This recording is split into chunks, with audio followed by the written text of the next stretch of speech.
एक बार की बात है, प्रतापगढ़ नाम के एक राज्य में राजकुमार विशाल अपने पिता राजा चंद्रशेखर के साथ रहते थे। राजकुमार विशाल को विश्व का भ्रमण करने का बहुत शौक था और हमेशा से उनका ये सपना था कि वो पूरे विश्व का भ्रमण करे। एक दिन अपने इसी सपने को पूरा करने के लिए वो अपने माता और पिता से विदा लेकर विश्व के भ्रमण पर निकले। उन्होंने अकेले कई दिन और कई रात तक भ्रमण किया। कुछ ही महीनों में उन्होंने काफी दूरी तय कर ली, लेकिन कुछ महीनों बाद उनके पास मौजूद सारा भोजन खत्म हो गया। अब उन्हें किसी मददगार की आवश्यकता थी। अब उनके पास न खुद खाने के लिए भोजन था और न ही अपने घोड़े को खिलाने के लिए चारा। अचानक चलते चलते उनको एक बहुत ही सुंदर महल दिखाई दिया, जिसे देखकर राजकुमार बहुत खुश हुए। उन्होंने महल के बाहर अपने घोड़े को चढ़ने के लिए छोड़ दिया, जहाँ हरी हरी घासें थी। जब वो महल के अंदर गए तो वहाँ उन्हें टेबल पर बहुत स्वादिष्ट भोजन रखे हुए दिखे। भोजन को देखकर राजकुमार से सब्र नहीं हुआ और वो वहाँ बैठकर खाने लगे। तभी वहाँ पर एक डरावनी सी दिखने वाली चुड़ैल आई, जिसे देखकर राजकुमार घबरा गए। तभी चुड़ैल ने कहा, आप घबराइए मत राजकुमार, मैं सिर्फ दिखने में डरावनी और खतरनाक हूँ। मैं आपको कोई नुकसान नहीं पहुँचाऊंगी। लेकिन आपको देखकर तो ऐसा ही प्रतीत होता है जैसे आप रोजाना इंसानों का मांस खाती हो। चुप हो जाओ। जरूरी नहीं है कि जो तुम्हें लग रहा है वो सच है। मैं एक जादू की परी हूँ। कुछ डायनों ने मुझ पर जादू करके मुझे ऐसा बना रखा है। यदि तुम एक रात इस महल में गुजारोगी तो उन डायनों का जादू मेरे ऊपर से हट जाएगा। मुझे माफ करना, लेकिन एक चुड़ैल की उपस्थिति में मैं इस महल में एक रात कैसे गुजार सकता हूँ? मुझे अपनी जान बहुत प्यारी है। तुम चिंता क्यों कर रहे हो? मैं तुम्हें कोई हानि नहीं पहुँचाऊंगी। इतना कहकर चुड़ैल ने राजकुमार को एक बहुत ही सुंदर परी की फोटो दिखाई और फोटो दिखाते हुए बोली, ध्यान से देखो, ये मेरी तस्वीर है। आप तो बहुत खूबसूरत हो। धन्यवाद। यदि रात भर रुककर तुम मुझ पर से ये जादू तोड़ने में मेरी मदद करोगे तो मैं तुमसे विवाह करूंगी। ये मेरा वादा है तुमसे। तुम्हें अपनी पत्नी के रूप में स्वीकार करना मुझे बहुत अच्छा लगेगा। वैसे मेरा नाम विशाल है और मैं विश्व के भ्रमण पर निकला हूँ। मैंने आधे से ज्यादा भ्रमण कर लिया है। तुम्हारा बहुत बहुत धन्यवाद विशाल। अब मैं तुमसे कल मिलूंगी। ऐसा कहकर चुड़ैल वहाँ से चली गई। राजकुमार थके होने के कारण गहरी नींद में सो गया। अगली सुबह जब उसकी आँख खुली तो उसके सामने एक बहुत खूबसूरत परी खड़ी थी। वो अपनी फोटो से भी ज्यादा खूबसूरत लग रही थी। तुम तो अपनी तस्वीर से भी ज्यादा खूबसूरत लग रही हो। मैं तुम्हारा नाम जान सकता हूँ? हाँ, क्यों नहीं। मेरा नाम सेजल है। तुमने मुझ पर से जादू हटाने में मेरी मदद की है। तुम्हारा बहुत बहुत धन्यवाद। जैसा कि मैंने तुमसे वादा किया था, मैं तुमसे विवाह करने के लिए तैयार हूँ। उसी दिन दोनों ने विवाह कर लिया और वह राजी खुशी रहने लगी। वो साथ में बहुत खुश थे। इसी तरह कुछ समय गुजर गया। एक दिन सेजल परी विशाल राजकुमार के पास आई और बोली, क्या बात है, तुम उदास क्यों लग रहे हो? मुझे मेरे पुराने घर की याद आ रही है। मुझे अपने बूढ़े माता पिता से मिलने की इच्छा हो रही है। अगर ऐसा है तो तुम्हें जाना चाहिए। जब तक तुम वापस लौट कर नहीं आ जाते, मैं तुम्हारा इंतजार करूंगी। इतना कहकर परी एक पोटली लेकर आती है, जिसके अंदर कुछ बीज थी। उन बीजों को देखकर राजकुमार कहते हैं, इसमें क्या है प्रिय? इसमें जादुई बीज है विशाल। तुम इसे लेकर जाओ और थोड़ी थोड़ी दूरी पर इन बीजों को फेंकते रहना। तुम जहाँ इन बीजों को फेंकोगे उस जगह तुरंत एक बहुत घना पेड़ उग जाएगा और वो पेड़ मुझे तुम्हारी सलामती का संकेत देगा। तुम सच में जादू की परी हो। तुम्हारे पास बहुत अद्भुत चीजें हैं। मैं तुमसे शादी करके बहुत खुश हूँ। मैं भी बहुत खुश हूँ विशाल। राजकुमार विशाल ने परी से विदा लिया और वो अपने घर की तरफ चल गया। राजकुमार कुछ दिनों तक जहाँ कहीं भी गया, उसने अपनी पोटली से निकालकर जादुई बीज फेंके और उसके ऐसा करते ही वहाँ पर बहुत ही विशाल फलों से भरा हुआ पेड़ उग जाते थे। एक दिन उसे कुछ औरतें दिखाई दी जो बैठकर आपस में बातें कर रही थी। उनके पास में एक बर्तन में खाना उबल रहा था। जबकि उसके नीचे आग भी नहीं जल रही थी। ये देखकर राजकुमार अचंभित हो गया और उन औरतों के पास जाकर बोला, ये आपके बर्तन में खाना कैसे बन रहा है, क्योंकि नीचे आग तो जल ही नहीं रही है। तभी उनमें से एक औरत बोली, अभी तुम्हें हमारी शक्तियों का अनुभव नहीं है। हम तीनों डायने हैं और हमारे अंदर बहुत शक्ति है। अरे जाओ जाओ, आपकी बातों पर मुझे विश्वास नहीं है। मैं तुम्हें दिखाता हूँ मेरे पास कितना जादू है। ऐसा कहकर राजकुमार अपनी पोटली से एक बीज निकालता है और उसे बगल में फेंक देता है। उसके ऐसा करते ही वहाँ पर एक बहुत विशाल पेड़ उग जाता है और उसमें फल भी लग जाते हैं। तभी एक डायन दूसरी डायन से कहती है, आखिर इसे ये जादू के बीज मिले कहाँ से? ऐसे बीज तो सिर्फ उस जादू की परी के पास ही थे जिसे हम लोग चुड़ैल बना कर आए थे। लगता है इस लड़के ने उस पर किया हुआ हमारा जादू तोड़ दिया है। इसे इसकी कीमत चुकानी पड़ेगी। इसे अगले 3 महीने तक सुला देते हैं। राजकुमार समझ गया था कि ये वही डायन है जिन्होंने जादू की परी सेजल पर जादू किया था, लेकिन राजकुमार को ये समझते हुए देर हो गई थी। वो डायने अपने जादू से राजकुमार को 3 महीनों के लिए सुला देती है।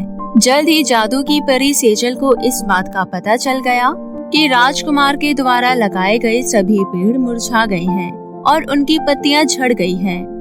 मुझे कुछ भी ठीक नहीं लग रहा। लगता है मेरा पति किसी मुसीबत में है।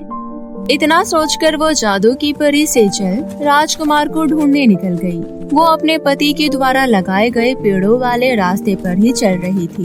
कुछ दूरी तय करने के बाद उसको उसका पति सोया हुआ दिखा। उसने अपने मन में सोचा, ओहो, ये तो सो रहे हैं। मैं खामखा परेशान हो रही थी। विशाल, उठो, देखो मैं आपके पास आई हूँ। सेजल राजकुमार को उठाने की बहुत कोशिश करती है, लेकिन वो तो नींद से जागने का नाम ही नहीं ले रहा था। ये देखकर उसको गुस्सा आ जाता है। गुस्से में आकर सेजल कहती है, मैं कब से इसको उठाने की कोशिश कर रही हूँ, लेकिन इसको तो मेरी आवाज सुनाई नहीं दे रही। इसके लिए मुझसे ज्यादा कीमती इसकी नींद है। हे जादू की हवा परी, इस इंसान को उठाकर मेरी नजरों से बहुत दूर कर दो। गुस्से गुस्से में सेजल के मुंह से बहुत गलत निकल जाता है। तभी वहाँ पर जादू की हवा परी आती है और सेजल के सामने से विशाल को उठाकर ले जाती है। तुरंत ही सेजल को अपने शब्दों के लिए अफसोस होने लगता है, लेकिन अब तो देर हो चुकी थी। ये मैंने क्या किया? गुस्से में आकर मैंने कितने गलत शब्द निकाल दिए। वो वहाँ बैठकर बुरी तरह रोने लगी। दूसरी तरफ जादू की हवा परी ने बहुत दूर ले जाकर राजकुमार विशाल को फेंक दिया। 3 महीने पूरे होते ही राजकुमार विशाल की नींद खुली तो उन्होंने अपने आप को किसी अनजान सी जगह पर पाया। अरे, मैं यहाँ कैसे आ गया? मुझे यहाँ कौन लेकर आया है? इतना सोचकर राजकुमार विशाल चलकर थोड़ा आगे जाने लगा। थोड़ी दूर चलने पर उसे 2 छोटी बच्चियाँ नजर आई, जिनके हाथ में एक जादुई कालीन और एक गायब होने वाली जादुई टोपी थी। दोनों आपस में लड़ रही थी। मुझे कालीन और जादुई टोपी दोनों चाहिए। लेकिन माँ ने हम दोनों को एक एक चीज लेने को कहा था। तुम दोनों चीजें कैसे ले सकती हो? उन दोनों को एक दूसरे से लड़ता देख राजकुमार विशाल उनके पास जाता है और कहता है, क्या हुआ? तुम दोनों छोटी बच्चियाँ आपस में लड़ क्यों रही हो? दरअसल बात ये है कि हमारी माँ एक जादूगरनी थी और वो मर चुकी है। मरने से पहले उन्होंने हमें ये जादुई कालीन और जादुई गायब होने वाली टोपी दी थी। अब ये कह रही है कि दोनों चीजें इसी को चाहिए। ऐसे भला कैसे हो सकता है? बस इतनी सी चीज के लिए तुम दोनों आपस में लड़ाई कर रही हो? मैं तुम्हारा झगड़ा अभी खत्म करवा सकता हूँ। लाओ, ये दोनों चीजें मुझे दे दो और तुम अपनी आंखें बंद करो। मैं अभी अक्कड़ बक्कड़ बम्बे बो करके ये डिसाइड कर देता हूँ कि दोनों चीज किसको देनी है। वो दोनों बच्चियां ऐसा ही करती है। उनके आंखें बंद करते ही राजकुमार जादुई कालीन पर बैठकर वहाँ से रवाना हो जाता है। उड़ते उड़ते उसको जमीन पर एक झोपड़ी नजर आती है। वो झोपड़ी के पास रुकता है और अंदर जाता है। अंदर उसे एक बहुत खूबसूरत परी दिखती है जिसका नाम जाहिरा था। राजकुमार अंदर जाकर उस परी से कहता है, मेरा नाम विशाल है। मैं एक मुसाफिर हूँ, लेकिन मैं रास्ता भटक गया हूँ। मुझे बहुत तेज भूख लगी है। क्या आप खाने के लिए मुझे कुछ दे सकती हो? ठीक है, मैं तुम्हें भरपेट खाना खिला दूंगी। आओ, यहाँ बैठ जाओ।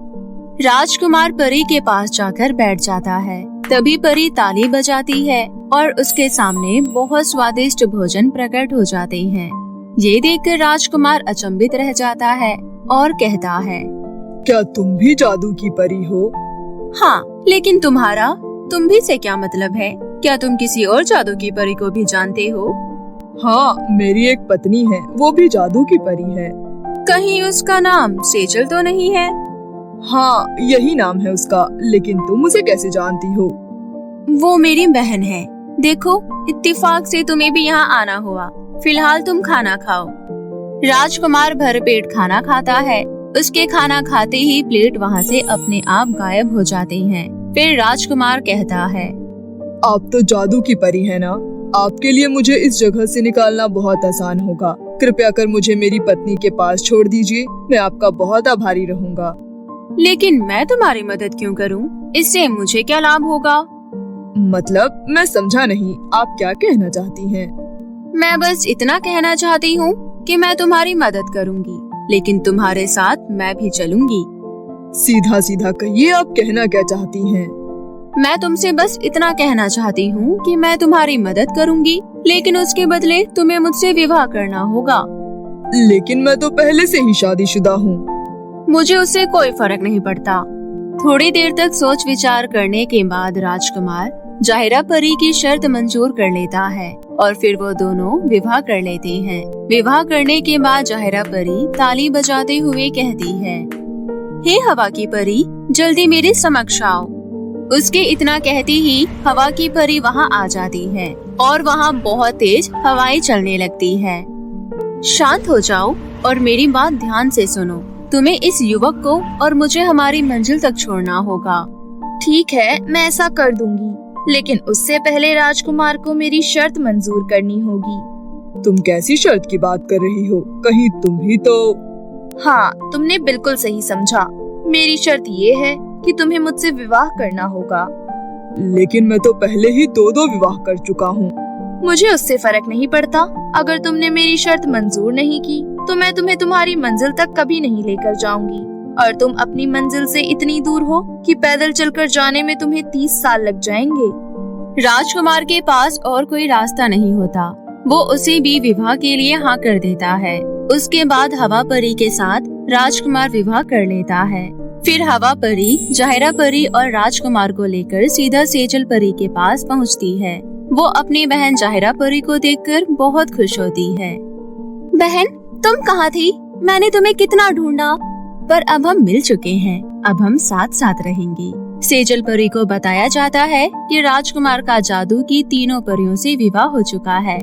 उसके बाद वो तीनों जादू की परियां एक साथ जादू करके राजकुमार को उनके असली घर पहुंचा देती है और खुद भी राजकुमार विशाल की पत्नी बनकर उनके साथ वहां रहने लगती है और सभी अपना जीवन खुशी खुशी व्यतीत करने लगते हैं। बहुत समय पहले की बात है। एक गांव में कविता नाम की एक लड़की अपने ताऊ और ताई के साथ रहती थी। कविता के माता पिता का कुछ वर्ष पहले ही निधन हो गया था। कविता की अच्छी परवरिश के लिए कविता के ताऊ उसे अपने साथ अपने घर ले आए थे, लेकिन कविता की ताई उसको बिल्कुल पसंद नहीं करती थी। वो कविता से पूरा दिन घर का काम करवाती रहती थी और पूरा दिन उसको ताने देती रहती थी। इतना ही नहीं, बल्कि वो कविता को भरपेट खाना तक नहीं देती थी। कविता की ताई मनोरमा की खुद की भी एक बेटी थी जिसका नाम आरती था। एक दिन कविता की ताई और आरती पार्टी में जाने के लिए तैयार हो रहे थे। तभी आरती तरह तरह के फ्रॉक पहनकर देख रही थी। उनमें से एक फ्रॉक कविता को बहुत पसंद आता है। आरती के पास इतने सारे फ्रॉक देखकर कविता का भी फ्रॉक पहनने का मन करने लगता है, इसलिए वो आरती के पास जाकर उससे एक फ्रॉक पहनने के लिए मांगती है। अरे वाह आरती, तुम्हारे पास तो कितने सुंदर सुंदर फ्रॉक है। मुझे भी अपना एक फ्रॉक पहनने के लिए दे दो ना। सही कह रही है तू, मेरे पास बहुत सुंदर सुंदर फ्रॉक है, लेकिन तुझे उससे क्या लेना देना? तू मेरे पास फ्रॉक मांगने क्यों आई है? तू अपनी औकात भूल गई है क्या? तुझे पता है ना, मेरे और मेरी माँ के लिए तू इस घर की नौकरानी से बढ़कर कुछ नहीं है, समझी? जब देखो मुंह उठाकर आ जाती है। चल जा यहाँ से। आरती जब कविता को डांट रही होती है तभी कविता की ताई वहाँ आ जाती है। क्या हुआ आरती बेटा, क्यों पूरे घर को सर पर उठा रखा है? देखो ना माँ, जब देखो ये कविता मुझसे कपड़े मांगने आ जाती है। आज फ्रॉक मांगने आ गई। क्यों री करमजली, तेरी हिम्मत कैसे हुई मेरी बेटी से फ्रॉक मांगने की? घर का एक काम भी तेरे से ढंग से नहीं होता और तुझे फ्रॉक चाहिए? जा घर की सफाई कर, पूरा घर गंदा पड़ा है। घर कौन तेरे मरे हुए माता पिता आकर साफ करेंगे? चल अब जा यहाँ से, हम दोनों को शादी में जाना है। इतना कहकर दोनों माँ बेटी शादी में चले जाते हैं। दूसरी तरफ कविता अपनी ताई और बहन की खरी खोटी बातें सुनकर बहुत दुखी होती है और फिर चुपचाप घर के कामों में लग जाती है। कविता घर का सारा काम करके कल का बचा हुआ खाना खा लेती है और अपने कमरे में बैठकर अपनी माँ की तस्वीर देखकर जोर जोर से रोने लगती है और कहती है, माँ, पिताजी, आप दोनों मुझे अकेला छोड़कर कहाँ चले गए? जब आप दोनों मेरे साथ थे तो मेरे पास किसी चीज की कमी नहीं थी। जब आप दोनों मेरे साथ थे तो मेरी छोटी से छोटी ख्वाहिशें पूरी हो जाती थी और अब तो मुझे बस डांट ही सुनने को मिलती है। यहाँ मेरे से कोई प्यार नहीं करता। ताऊ जी तो यहाँ रहते ही नहीं, वो बार बार विदेश चले जाते हैं। मुझे यहाँ पूरे दिन काम करना पड़ता है। मैं बहुत दुखी हूँ माँ, मुझे भी अपने पास बुला लो। मुझे यहाँ नहीं रहना, मुझे आप दोनों के पास ही रहना है। ऐसा कहकर कविता जोर जोर से रोने लगती है। तभी वहाँ पर कविता की माँ की आत्मा प्रकट होती है और वो कहती है, कविता बेटी। कविता इधर उधर देखने लगती है। तभी उसकी नजर अपनी माँ की आत्मा पर पड़ती है। माँ, तुम यहाँ कैसे आई? तुम तो मर गई हो ना?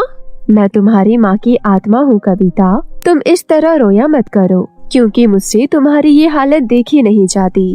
माँ, मैं तुम्हें बता नहीं सकती, आज तुम्हें मैं अपनी आँखों के सामने देखकर कितना खुश हूँ। हाँ मेरी प्यारी बेटी, मैं सब जानती हूँ कि तुम कितना दुखी हो। मुझे ये भी पता है कि तुम पर तुम्हारी ताई और आरती कितना अत्याचार करती है, लेकिन अब बहुत हो गया। मैं ये सब नहीं देख सकती। मैं तुम्हें आज एक ऐसी जगह बताऊंगी जहाँ जाकर तुम्हारी हर एक इच्छा पूरी हो जाएगी। ऐसी कौन सी जगह है माँ? आप मुझे कहाँ भेजना चाहती हैं जहाँ मेरी हर एक इच्छा पूरी हो जाएगी? बेटी, इस गांव से थोड़ी ही दूरी पर जंगल के अंदर एक नदी है। वहीं उस नदी के पास जाकर तुम अपनी इच्छा बताना, वो तुम्हारी इच्छा जरूर पूरी करेगी। अपनी माँ की ये बात सुनकर कविता अपने आंसू पोंछकर उस नदी के पास चली जाती है। कविता नदी के पास खड़े होकर नदी से कहती है, हे जादुई नदी, आरती की तरह मुझे भी बहुत सुंदर फ्रॉक चाहिए ताकि मैं भी आरती की तरह सुंदर दिख सकूं। कविता के इतना कहते ही जादुई नदी से सुंदर सुंदर फ्रॉक बाहर आ जाते हैं, जिन्हें देखकर कविता बहुत खुश होती है और उस जादुई नदी को धन्यवाद कहती है। लेकिन तभी वो नदी कहती है, लेकिन कविता बेटी, एक बात हमेशा याद रखना, मैंने जो तुम्हें फ्रॉक दिया है ये कोई मामूली फ्रॉक नहीं है, बल्कि जादुई फ्रॉक है। इस फ्रॉक को पहनते ही तुम दुनिया की सबसे खूबसूरत लड़की में बदल जाओगी और तुम इस फ्रॉक को पहनकर जो भी काम करोगी वो काम तुरंत हो जाएगा। लेकिन ये साधारण सा दिखने वाला फ्रॉक किसी ईमानदार इंसान पर ही अपना जादू दिखाता है, तो तुम इस जादुई फ्रॉक को गलती से भी किसी लालची इंसान के हाथ में मत आने देना, नहीं तो इसका अंजाम बहुत बुरा हो सकता है। ठीक है जादुई नदी, मैं हमेशा इस बात का ध्यान रखूंगी। इतना कहकर जादुई फ्रॉक पहनकर कविता घर आ जाती है। जब वो घर आकर अपने आप को आईने में देखती है तो बहुत खुश हो जाती है, क्योंकि अब वो पहले से भी बहुत ज्यादा खूबसूरत हो गई थी। थोड़ी देर बाद शादी से कविता की ताई और उसकी बेटी घर वापस आ जाती हैं। कविता को इतने सुंदर फ्रॉक में देखकर वो लोग चौंक जाते हैं। वो दोनों सोचते हैं कि कविता के पास आखिर इतना सुंदर फ्रॉक कहाँ से आया। आरती धीरे से अपनी माँ से कहती है, माँ, इतना सुंदर फ्रॉक इस कविता के पास कैसे आया? मुझे भी ऐसा ही सुंदर फ्रॉक चाहिए। सुंदर सुंदर फ्रॉक सिर्फ मैं ही पहनना चाहती हूँ, क्योंकि मुझे उसे चढ़ाने में और उसे डांटने में बहुत मजा आता है। तभी कविता की ताई कविता पर चिल्लाते हुए कहती है, इतना बन ठन कर तू कहाँ जा रही है? चुपचाप घर पर रह। और क्या तुझे पता नहीं है, ठीक कल तेरे ताऊ घर पर आ रहे हैं। चुपचाप पूरा घर अच्छे से साफ कर दे, समझ गई? तभी आरती कहती है, देखो तो जरा माँ, इसने कितना सुंदर फ्रॉक पहना है। मुझे तो लगता है इसने आपकी अलमारी से पैसे चुराकर ये फ्रॉक खरीदा है। इससे पूछो कि इसके पास ये फ्रॉक कहाँ से आई। मैंने कोई चोरी नहीं की है आरती, मैंने तो बस माँ का पुराना सामान देखा था, मुझे उसी में ये फ्रॉक मिला। कविता अपनी ताई और अपनी बहन से झूठ बोल देती है। और घर की सफाई करने चली जाती है। कविता ने जादुई फ्रॉक पहन रखा था, इसलिए उसका सारा काम खुद ब खुद हो जाता है। दूसरी तरफ आरती अपनी माँ से कहती है, देखो ना माँ, इसकी माँ ने कितने अच्छे अच्छे फ्रॉक रखे हुए हैं। मुझे भी उसके जैसा फ्रॉक चाहिए। कितना सुंदर फ्रॉक है जो इस नौकरानी ने पहन रखा है। मैं नहीं चाहती कि आपकी बेटी उस नौकरानी से कम सुंदर लगे। कोई बात नहीं मेरी प्यारी बेटी, अगर तुझे उस नौकरानी का फ्रॉक चाहिए तो मैं उससे वो फ्रॉक मांग कर ला देती हूँ, क्योंकि मैं अपनी प्यारी सी लाडो को इस तरह उदास नहीं देख सकती। उस कविता की बच्ची की इतनी औकात नहीं कि वो मेरी बेटी से ज्यादा सुंदर दिख सके। इतना कहने के बाद ताई कविता के पास चली जाती है और कहती है, ओ महारानी, तूने जो फ्रॉक पहन रखा है वो फ्रॉक मुझे दे दे। कविता अपनी ताई की बातों को सुनकर घबरा जाती है और याद करती है कि नदी ने कहा था कि इस जादुई फ्रॉक को हर लालची इंसान से दूर रखा जाए, वरना उसका परिणाम बहुत बुरा हो सकता है। कविता अपनी ताई का लालच पहचानती थी, इसलिए वो अपनी ताई को मना कर देती है। नहीं ताई, आप चाहे मुझे कितना भी डांट ले मार ले, लेकिन मैं ये फ्रॉक आपको कभी नहीं दूंगी, क्योंकि ये मेरी माँ की आखिरी निशानी है। ये सुनकर ताई को बहुत गुस्सा आ जाता है और वो कविता की खूब पिटाई करती है, लेकिन कविता अपना फ्रॉक अपनी ताई को नहीं देती, क्योंकि उसे अच्छी तरह पता था कि अगर वो जादुई फ्रॉक दोनों माँ बेटी में से किसी के हाथ भी लग गया तो उसका परिणाम बिल्कुल अच्छा नहीं होगा। आखिरकार कविता की ताई वहाँ से अपनी बेटी के पास चली जाती है और कहती है, मुझे माफ कर दे मेरी लाडो, मैं तुझे कविता का फ्रॉक लाकर नहीं दे पाई। मैंने उसको बहुत मारा, लेकिन उस कलमुही ने मुझे अपना फ्रॉक नहीं दिया। आरती उदास हो जाती है, लेकिन उसके मन में तो अलग ही खिचड़ी पक रही थी।